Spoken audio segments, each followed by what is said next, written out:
Last week market बहुत volatile था। तो ऊपर नीचे और उसी पॉइंट पे डांस कर रहा था, तो मन नहीं कर रहा था कि सेम पॉइंट में बात करूं। अभी नेक्स्ट वीक है, फ्रेश स्टार्ट है इस वीक के लिए। तो लेट्स सी कैसा चलता है, तो कुछ पॉइंट्स में बात करेंगे। आगे चलने से पहले फिर से एक रिक्वेस्ट है, आप एक लाइक कर दीजिए, उससे मुझे मोटिवेशन मिलेगा। तो आगे चलते हैं, बात करते हैं कुछ पॉइंट्स जो मैं सोच रहा हूँ कि कैसा रहेगा।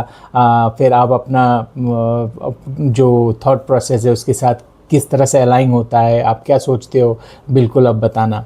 तो हमारे मार्केट वैसे भी 24 से नीचे बंद हुआ था, 23,900 कुछ में बंद हुआ था मार्केट लास्ट फ्राइडे। तो उसके चलते अब हम लोग प्रिडिक्ट करना चाह रहे हैं कि मंडे को शायद और भी नीचे जा सकता है, लेकिन मुझे लगता है कि कुछ फैक्टर में हमें ध्यान देना चाहिए।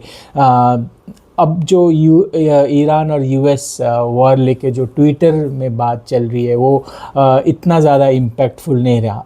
अभी जो ये ट्विटर वाली जो कन्वर्सेशन है, इसमें कुछ इम्पैक्ट नहीं करेगा हमारे मार्केट को, अनटिल एंड अनलेस कुछ रियल टाइम एस्केलेशन हो जाए, तो शायद मार्केट रिएक्ट करेगा हमारा और भी नीचे जाएगा। लेकिन वैसे ट्विटर कमेंट से हमें कोई फ़र्क नहीं पड़ता। जो मार्केट को जितना रिएक्ट करना था इंडिया यूएस वॉर से और उनके कमेंट्री से, वो कर चुका है। अभी बस वो इम्यून हो गया है, जैसे रशिया यूक्रेन वॉर। अब कुछ भी इम्पैक्ट होगा, मीनिंगफुल इम्पैक्टफुल, जैसे escalate, further escalation, war type scenario हो गया, या तो फिर बिल्कुल डी एस्केलेशन, बिल्कुल पीस डील साइन हो गए दोनों कंट्री के बीच, तो हमारे मार्केट भी ऊपर जाएगा।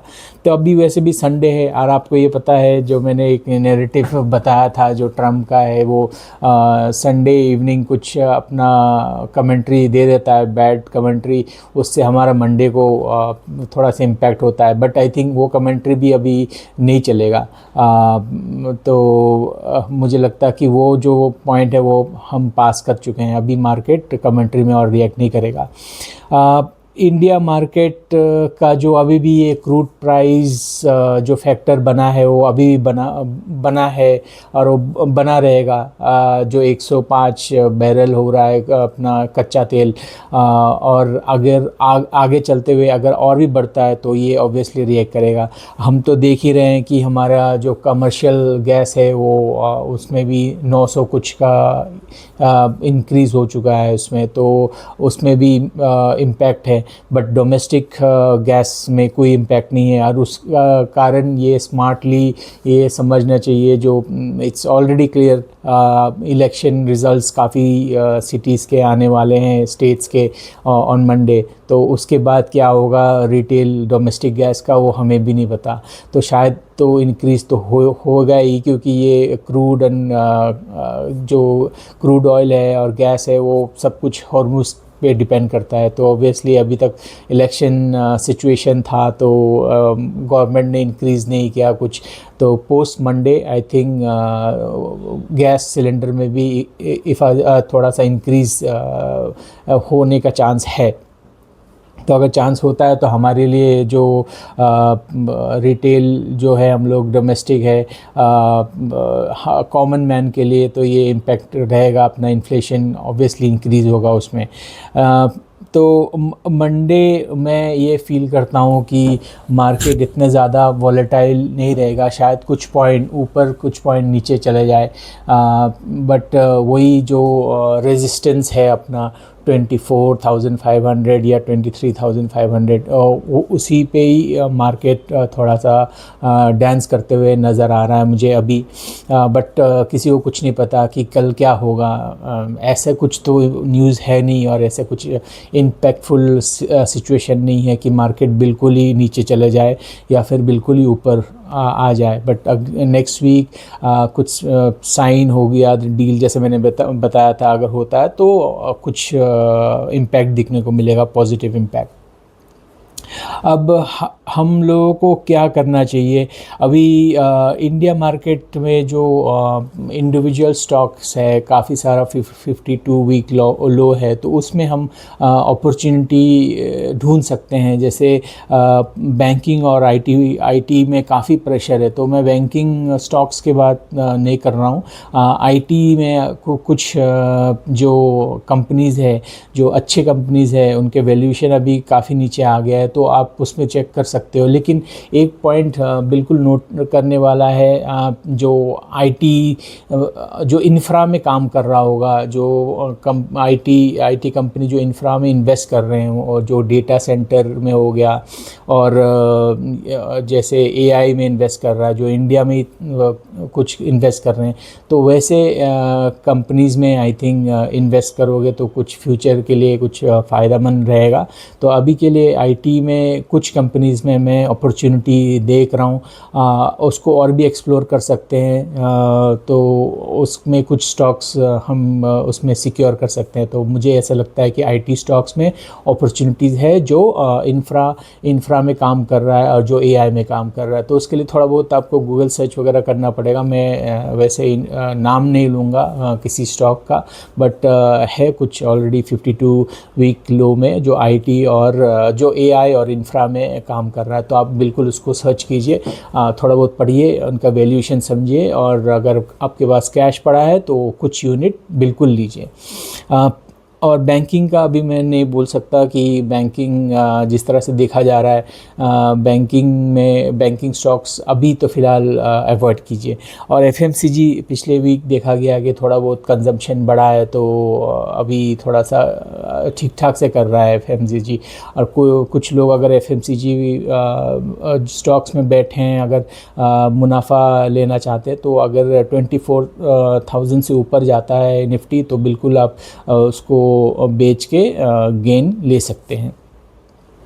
हमारा रियल स्टेट वगैरह तो वैसे ही है जैसा है। लोग कह रहे हैं कि रियल स्टेट में प्रेशर है, बट मुझे तो कुछ नज़र नहीं आ रहा है, क्योंकि अगर ग्राउंड में जा रहे हो तो रियल स्टेट अभी भी एक्सपेंसिव है। तो इस टाइम हमको, जब इतना मार्केट इतना वॉलेटाइल है, हमें क्या करना चाहिए? देखो, एक अपॉर्चुनिटी जो इंडिया मार्केट में अभी भी मुझे नज़र आ रहा है कि हमें पैसा लगा सकते हैं, कि वैल्यूएशन हाई है बट स्टिल यहाँ पे अपॉर्चुनिटी है, वो लॉन्ग टर्म के लिए अपॉर्चुनिटी है। आप आज से 5-6 साल बाद के लिए अगर इन्वेस्ट करते हो तो आपको कुछ फ़ायदा मिलेगा, बट शॉर्ट टर्म के लिए, since market is very volatile, I don't see you can gain anything in short term. But yes, if you stay in the market for 5-6 years, if you have that risk appetite, do invest in this market. ये आप अगर bearish market में नहीं invest करोगे तो bull run का enjoyment नहीं ले सकते। तो यही एक चीज़ है इस मार्केट में, आप कर सकते हो अगर आपके पास पैसा है तो। लेकिन इसका मतलब ये नहीं है कि आप सब कुछ बेच बाच के मार्केट में पैसे लगा दो। तो उसी पॉइंट के साथ और एक पॉइंट में ये बोलना चाह रहा था कि डाइवर्सिफिकेशन बहुत ही ज़्यादा इम्पॉर्टेंट हो जाता है आज के मार्केट में। जिस तरह से हमारा टैक्सेशन इंक्रीज़ हो रहा है, जिस तरह से इन्फ्लेशन है, डॉलर वैल्यू इंक्रीज़ हो रहा है, हमारा मार्केट, हमारे जो आईएनआर का वैल्यू जैसे इरोड हो रहा है, तो आई थिंक डाइवर्सिफिकेशन बहुत ही ज़्यादा इम्पोर्टेंट हो जाता है, चाहे मेटल्स में करें या तो फिर इंटरनेशनल इक्विटी मार्केट में करें। तो अभी के लिए तो स्ट्रेट फॉरवर्ड, अगर इंटरनेशनल देखोगे तो यूएस मार्केट है जहाँ पे आप इन्वेस्ट कर सकते हो।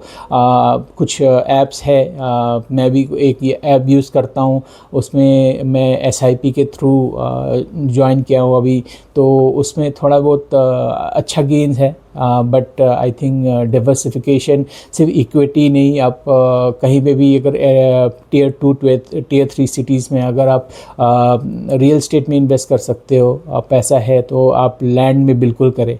तो इस तरह के डाइवर्सिफिकेशन इस वॉलेटाइल मार्केट में आपको हेल्प करेगा।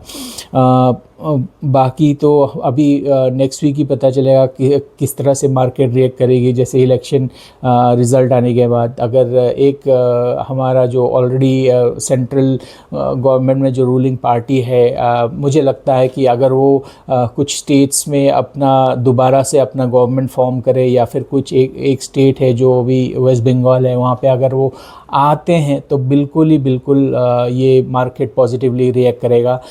दैट्स व्हाट आई फील, जो मार्केट का सेंटिमेंट है अभी के लिए यही है। जो अपना की पॉइंट जो हमें ले जाना है इस वीडियो से, मैं जो सोचता हूँ ये है कि अब डाइवर्सिफिकेशन में एक्सप्लोर करें इंडिविजुअल स्टॉक्स, जहाँ पे आईटी है, जहाँ पे आईटी में कुछ स्टॉक्स है जो इंफ्रा और एआई में काम कर रहा है, उसमें आप एक्सप्लोर कर सकते हो अपॉर्चुनिटी। तीसरा है real estate tier 2 tier 3 cities में।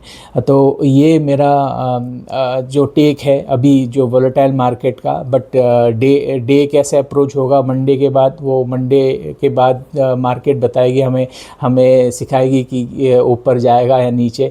तो चलो हम सीखेंगे उससे कैसा मार्केट रिएक्ट करता है। आप क्या सोचते हो ये मुझे बताइए कमेंट करके। आप क्या करने वाले हो ये बताइए कमेंट में, तो उससे मुझे भी एक नॉलेज मिलेगा। इस वीडियो का इंटेंशन यही रहता है कि एक नॉलेज शेयरिंग है, ये कोई मार्केट रिकमेंडेशन नहीं है, स्टॉक रिकमेंडेशन वीडियो बिल्कुल नहीं है। ये एक नॉलेज शेयरिंग है, एजुकेशनल पर्पस से बनाया गया है ये चैनल। तो मुझे प्लीज़ आप हेल्प कीजिए इसको ग्रो करने में। आप अपना कमेंट डालिए, एक लाइक कीजिए। तो उसी के साथ all the best. Thank you for watching this video.